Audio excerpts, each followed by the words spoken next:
In Focus is powered in part by Delta Dental of Colorado, improving the oral health of the communities we serve. deltadentalco.com.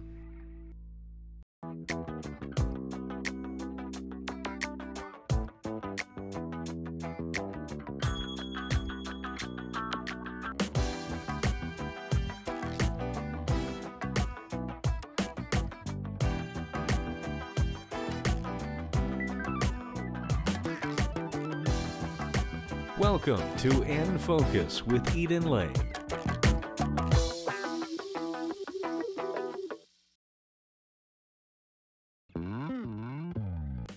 The Denver Center Theater Company has one more world premiere chosen from last year's Colorado New Play Summit, and the signs for Sense Sensibility the Musical are appearing all over town.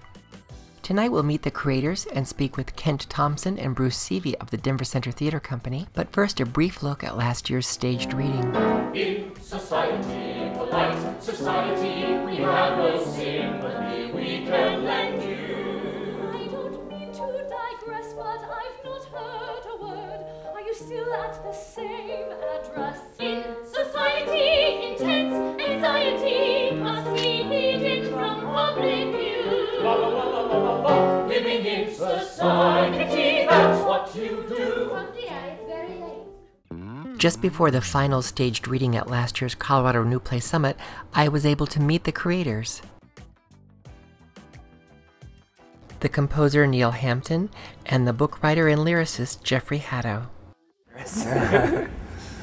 So we're about to come to your reading for the Colorado New Play Summit for Sense and Sensibility the Musical, and normally it's a little hard to interview before I've seen your piece or even heard it, but you very thoughtfully posted 12 of your songs online ahead of time. So I feel like I already have a relationship with your piece. Huh. What made you decide to post them online so early? We want to increase awareness of the show and give people a little sample of what the music is like and what the tone of the show is like. And everybody has a website. Yes, everybody has a website. Right. So you don't feel like you're giving away too much by letting us hear those 12 selections? No, I mean, well, there's a lot. There's about 35 songs in the show right now in this version. So there's a lot of material that that people haven't heard, and a lot of the more up-tempo comedy songs are in the show that aren't on the website. So it's kind of a introduction, and hopefully that makes people want to hear more. It's like the little sampler of An of your amuse-bouche, play. perhaps. Oh, an amuse-bouche. I like that. I all. like that. And I have to say that just the idea, when I heard that you were working on Sense and Sensibility the Musical, it immediately struck a chord with me. How did you even come up with this idea? Oh, Well, Jeff's the man. we met at the BMI workshop in New York, and I had this idea to do Sense and Sensibility as a musical for a while, probably since I saw the Emma Thompson movie, and thought, wow. And then I went back and read the novel, which I had read many years before, and thought, yeah, because Jane Austen wrote it as it was her first novel, she was a bit of a neophyte, and it wasn't like when she was at the top of her game with Pride and Prejudice, where every little piece is linked with every other little piece. In Sense and Sensibility, there's a little bit of space, and that space, to me, was musical gold, because it allowed us to fill in those spaces with music and to bring the story into another dimension with music that I didn't find in some of the other novels that were very much more tightly controlled and structured. Yeah. So, and I had seen Neal's music. I had seen presentations that he had done in the workshop, and I thought he had the right sensibility to do the work, and he had wanted to work with me. So, and we developed a lot of the material in the workshop, and it's now 5.5 years later. Right. So I think a lot of viewers won't realize that it takes that long. And coming to this process, you've done a workshop and an academic sort of staging of it, Yeah. that it takes that long, especially in the days where we can't afford out-of-town tryouts. Right. Yeah. Right. So since they're only going to get a glimpse of what it's like to create a musical from a new television show, Smash, Right. but Downton Abbey is also sort of, it's a little later in the period, but Right. it's still resurging that Anglophile Right. sort of, A bunch of people that can't say what they're really feeling. and you couldn't have predicted that this was all going to come to a head Right. now, 5.5 years ago when Yeah. you began. Oh, we couldn't be happier. You know, there have been at least 2 PBS broadcasts of different adaptations of the complete works of Jane Austen. They're perennial favorites. And I just think it's... Does that intimidate you at all when you're trying to tackle it in this way? No. It's a different kind of storytelling. Sometimes in a sort of a slower form, but someone once said, you know, a musical is more like a radio play than a movie. So that the movies and the TV adaptations are just a different kind of storytelling, I think. A musical is a totally different animal than any of those things, and I mean, you'll see when you see the show that we've tried to maintain the essence of what makes Jane Austen great and popular for 200 years, but we've done our own thing with it, and our own thing is to engage the audience in the story, keep them engaged, transport them, and that was our main goal. And I hope we're succeeding. I think we're succeeding. One thing we want to make sure that our viewers understand is that your the approach to the music is of the period. It's in that style, not like often we hear adaptations, even Bloody Andrew Jackson, they used current music vernacular. Right, yeah. And your music is, from what we can hear, even if with just the piano, it's organic to the story and the period. Was that an intentional choice? Did you ever consider other choices? Well, I just had to respond authentically with my voice to what I wanted, you know, what I felt for the characters. I certainly know the music of the period, and I can't say it's the most dramatic. If you listen to some of the things that they were dancing and singing to in 1790s England, it's you know, it's just of a more introverted nature, and so, as I said, I had no other choice but to write, just to respond artistically with what I had at the time, and then but we're sort of mindful of the flavors there, and of the time. We have one song which is an adaptation of a little shanty that Marianne and Willoughby sing to embarrass Edward a bit, and that's really of the period. But otherwise, it's just a flavor. If I could bring the aroma of the period in. I love that description, the aroma of the period. Yeah. I'm so excited to see it, and that your next level of bringing this to Broadway is a stop here at the Denver Center Theater Company for the Colorado New Play Summit. From your lips to... Yeah, the Denver Center has been fantastic to us. They have been amazing hosts. We felt supported. The staff are friendly. I honestly just can't say enough good things about them. I feel so supported here. We have a great cast, and our director, Marcia Milgram Dodge, is the best. Yeah, And she's having to try to do it in the round today. And she's the best at working in the round. Yes. I mean, I've never seen a director work the round like she has. It's just been magic, with nothing but music stands and chairs. Right. And she's fantastic. Yeah. She joined us about a year after her Tony-nominated revival of Ragtime. Which I loved, by the way. It was a Just have to say fantastic that. revival, and what she did in that revival to help the original version, you know, it's universally acclaimed as real And not just fantastic by work. critics, audiences loved it. Right. And she's been extremely, like, a really close collaborator with us for the last year and 3 months or so.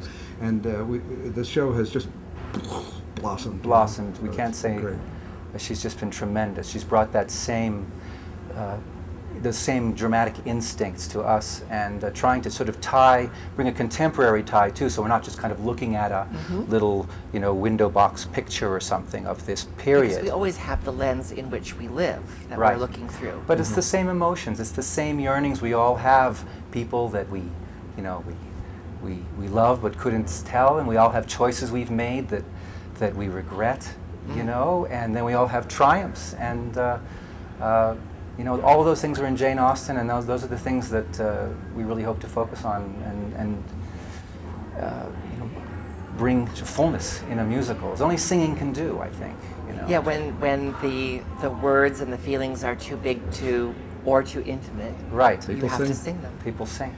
Well, every year at the Colorado New Play Summit, I make my predictions or hope, my guesses about what will be selected to get a full treatment. And so far, every year I've been correct. And I'm hoping they're hearing me when I say, I hope that Sense and Sensibility, just from the little tidbits I've had already, is one of them. Well, So we'd be delighted to work here. it's a lovely town. It's a lovely community.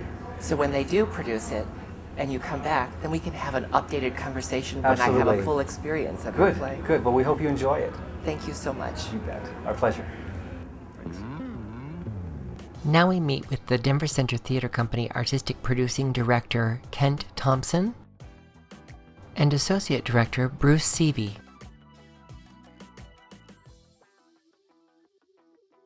Well, I'm so delighted that you picked Sense and Sensibility to be part of next season. I was hanging on by my fingernails waiting for that announcement. What was it that went into it? I know there had to be something going on behind the scenes that you couldn't tell us right away. So how did you get it? How did that happen? We had a couple of things. I mean, I think Bruce and Chet Henry, one of our literary associates, had read it and heard it, and they really recommended it to me, and then I read it, and then we did the workshop. But at that point, it's the first major book, Broadway musical, kind of scale show that we've done in probably 15 years, a new piece. And so we had to both go out and make sure we had the resources to do it ourselves, because it would be a big step up, and that would require a lot of support both from the DCPA but also from our funders. And the second thing we had to do is we had to work, there are 2 commercial producers that are attached to it, or it's attached to them, that have the option on it. And we had to work out our arrangement with them about, you know, what they would bring to the table, what we'd bring to the table, and how we would go forward if it has a future beyond Denver, which we hope it will. So when it finally does open on Broadway, Yes. that means that Denver Center Theater Company will be part of that conglomerate that Yes. brings it to Broadway. Is that Yes, correct? that's true. So that is a very complicated, I mean, anybody who watches Smash knows how complicated it is It's incredibly complicated, and you know, it'll. I mean, we will essentially have a very tiny participation in the royalties, which is what you do when you do a world premiere. We will also have the chance, they call it to participate, which is to essentially put up money and help do the production. So it's very exciting for the Denver Center. And it's a big step forward for this production in that hopeful Broadway debut, in that it's no longer a workshop. This will be a full-on realized production. Yes. And I met with the producers on Monday and in New York, and they're thrilled about it, because now that they have a production, they've started working all of their investors. which is all that part of show business that we don't see. Yeah. How did you find this to bring it to Kent? How did this all come about? You know, actually, this play was sent to us via another playwright that we produced here, Rogelio Martinez. We produced his play, When Tane Met Laika. He sent me an email, I guess it was a year ago, maybe a little bit more, and said, I have this producer friend, and she has this version of Sense and Sensibility that she's been shopping around. And I was like, yeah, have her send it. It's, you know, it's great to get something recommended by another playwright. Rogelio's not involved in the production at all, or in any of the writing. It was just a friend of a friend kind of thing. Well, it's so funny, though, because you never know who's going to make that connection, because he Right. really vetted us to the producers, and then he vetted the producers to us. Yeah. I mean, he really talked to us about why he thought both sides would benefit and, you know, really work well together. How do you see that as a benefit for the Denver Center? I mean, obviously it's getting that world attention. Yes. But beyond that, what is the benefit for Denver Center Theater Company? Well, I think one of the benefits is it's a lovely story. I think it's one of the best adaptations I've read of Sense and Sensibility, musical or not. And so I think it's very faithful to the to the original novel.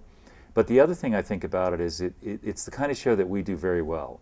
The period costumes, the kind of sense of romance, the lavishness of the sets, or the simplicity of the sets in the same musical. And it's the kind of show that I think our audiences will really embrace. Beyond the fact that it's also, Jane Austen seems to be perpetually popular. because she writes such great love stories. And the characters are characters we can see in contemporary culture. Yes. Even though their settings are so much more constricted. When you really think about it, the kinds of gossipy, dishy issues they're facing, we see all the time. And this whole thing about if you're poor, if you're rich, if you're part of society, if you're not, well, that continues to happen today. The other thing that I wanted to find out is, now that you no longer have the conservatory, which is how you support such a big production, what's that going to be like? Did that make it harder to decide to take this on? How did that impact it? Made it somewhat harder, although you know, we're bound also by Actors Equity Union, our agreements. So we have to have a certain number of equity actors, the bulk of them in all of our spaces. So for the stage, it was not as big a deal. I think it is a big deal for us this season to replace the NTC actors, because they do so much understudying, and they will play leads for us, as they did last year. So we've been really trying to, the whole staff has really been trying to look out into the local community, get to know the local acting community, but we'll also have to really work on how we find the young generations of well-trained actors that are coming out of all the programs. We just can't use our own program now. I realize that you know, that has a bigger impact for the entire season, which I'm delighted to say that we were successful in predicting the choices from the New Play Summit, and the rest of the season looks really great. But for Sense and Sensibility, that cast that was here for the New Play Summit was sort of a gift to you, because they all came with a lot of experience with the script. Does that mean, is that sort of a hint that that's not necessarily just going to be transplanted onto the Denver Center Theater Company, that you might be casting some of that anew? Well, we'll be casting, I'm sure we'll be casting a fair amount of it anew, because it's one thing to say you can come to Denver for 2 weeks, and it's another to say you can come for Denver for 9 or 10 weeks.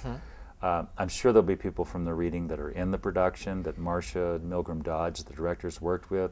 I'm sure there'll be other people that we cast in New York or here or LA that will also be in the production. It is a show where there'll be 16 actors. I think there were 13 in the reading, and everybody plays both a kind of a chorus part, except the very few leads at the center, and they play a featured role. So it's a cast that they really do need to really sing well and dance well and act well, because it's not the kind of language or text that you can just act off the top of your head in a contemporary way. You have to have a mastery of language. Because that was a cast that was sort of gifted to you during the New Play Summit, and you alluded to how you'd be casting the season, does that mean that there'll be chances to cast other actors, or are you taking that whole cast with you? I'm sure we'll have chances to cast other actors, because the nature of a reading is you're here 10 days or 2 weeks, and somebody may be available for that, and then they may be on a national tour of something. So we'll be going to New York, we'll be casting potentially locally in LA, really looking for the best cast, although I'm sure we'll see some of the people from the reading in the eventual play. Is that director still attached during the run here? Oh yeah, and one of the things we decided early on is we wanted to do it with her, and if she wasn't available, that was a deal breaker for us. So, and it was a deal breaker for the producers. So ultimately there was a scheduling question that could have changed everything. And it's going to be at the end of your season. That's correct. And we hope it will extend beyond the end of our season if it sells well. Oh, I'm absolutely confident it will sell well, because even just for, that didn't even feel like a staged reading. I mean, it's always odd to call a musical reading a staged reading, but it felt like if that was what you mounted and that was what I bought a ticket for, I'd still feel that was money well spent. Right. It was amazing to watch how much the audience really got into it. It was kind of a magical afternoon, I thought. And that they were able to quickly, in a matter of just a few days, convert it to an in-the-round production. Yeah. Right. But we won't see it in the round when it's here. No, we'll see it on the stage. And part of that is, a lot of people said to me, it was so wonderful in the round, and I said, yes, but where do you put the orchestra? Yeah. So we need the resources of the stage, both for the spectacle, but also for the orchestra. Now, the other thing about taking this step forward is when it finally makes it to Broadway again, more and more people are going to be able to see the caliber of work that's being done here. I think we often forget that this is a Tony-winning theater company. And the Tonys, they're so focused on New York, but we really want to make sure that people understand what's happening all over the country, particularly here in Denver. So tell me how this will impact your ability to get Denver Center Theater Company's message out beyond just the people who keep coming to Denver Center Theater Company, but well, I think we're trying to use the new play program to create great new plays and musicals, and that's kind of our first hope. And we believe within that we can give back to both the American theater movement and also take our name everywhere across the country and maybe to England and to Western Europe as kind of a major player in the American theater scene. And so it's part of what we've had as a goal for a long time, and now that the new play program has really kind of launched itself, we're starting to add in musicals that we would like to produce.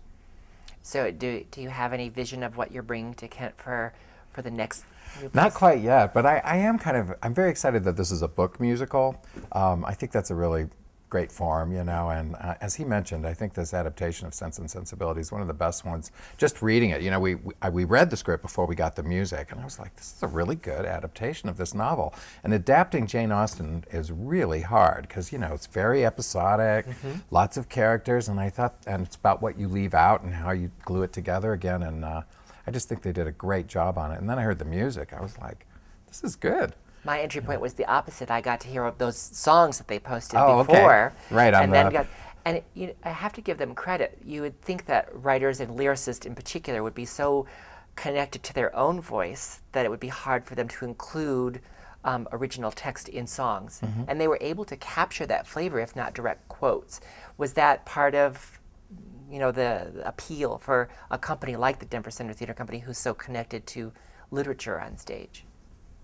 Yeah, I think so. I think it was, I don't think it talks down to the audience at all, and yet it makes the story extremely accessible. It makes these characters very, you know, you can relate to them right away, and I think we saw that in the reading, you know, that people didn't have any trouble dealing with it's like 200 years old story, and it's also, right? it's also wonderful how they've woven it into the music. So you don't go from that very romantic Regency period and suddenly you're doing a contemporary pop tune in terms of the language. You pick that up, sort of that technique can work for some stories, but I think it would be too jarring for Jane Austen. Yeah, and I also think it you know, she's a wonderful writer, so her dialogue and the way she writes about things is wonderful to begin with. It's not like we're taking a writer that's very dense and difficult to put on stage. It's somebody that's wonderfully romantic and lyrical in the way she writes. We have so much to look forward to in the next season of Denver Center Theater Company, as we always do.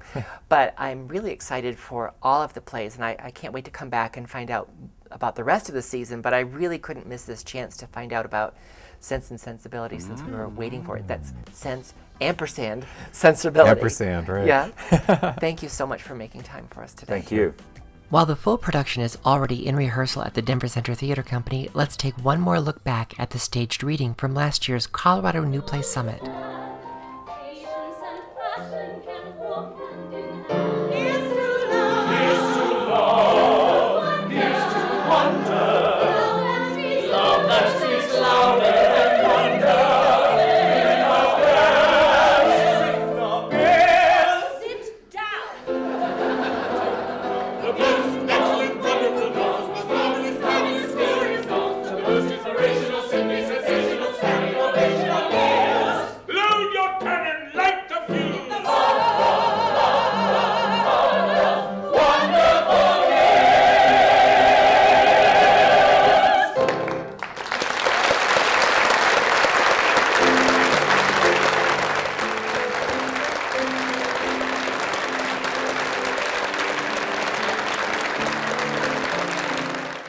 Now the full production is almost ready at the Denver Center Theater Company. It promises to be a spectacular production. This musical adaptation of the Jane Austen classic Sense and Sensibility makes the world premiere at the Denver Center Theater Company. Details are available at denvercenter.org. This weekend, the Boulder Ensemble Theater Company brings us the regional premiere of a recent Broadway hit, The Other Place by Shar White. Dr. Juliana Smithton has it all together: career, family, fame. But just as her research leads to a potential breakthrough, her life takes a disorienting turn. What appears to be merely an episode ends in a revelation. One step at a time, the mystery of the other place unravels as contradictory evidence, blurred truth, and fragmented memories collide in a cottage on the windswept shores of Cape Cod. The Other Place plays at the Boulder Ensemble Theater Company from March 22nd through April 7th. All the details are on their webpage, betc.org. Also this weekend, the Ann Toto 2 Theater Company brings us the regional premiere of Pardon My Dust. Dorothy Parker is in limbo and has a lot of baggage to shed before she can move on to the next phase of her journey. Pardon My Dust is a wonderful two-person play about one of the greatest wits of the 20th century. The evening is brought to life by the wonderful Paul Page, and Billy McBride stars as Dorothy Parker. Ann Toto 2 Theater Company brings Pardon My Dust to life at the Workspace at the Laundry on Lawrence. Opening this weekend, it runs through April 6th. The details are available at antoto2.org. The Athena Project Festival continues with another world premiere, Tell Mama Not to Moan. I ain't going. I ain't commemorating this yet. What? You heard me. You not going to the 40th commemoration of the Detroit riot? What the hell we commemorating? Police picking on colored folks, now losing damn near everything they had. Well, every year we go. Every year you speak. Like it's a damn carnival or something. Where's our civil responsibility? To do what? Educate. But I ain't the teacher. Every living soul that did business on 12th Street in 1967 is a teacher, Leroy. What do you mean you not going? I ain't up to it. Leroy Patterson! That's all, mother. What's wrong with you? Tell Mama Not to Moan is just one of the components of the Athena Project Festival, Voices of Women Artists. Details are available at athenaprojectfestival.org. That's all for this edition. Remember to join us on Facebook and Twitter. With all that Colorado has to offer, we're here to help you keep it in focus. Thanks for watching. Good night.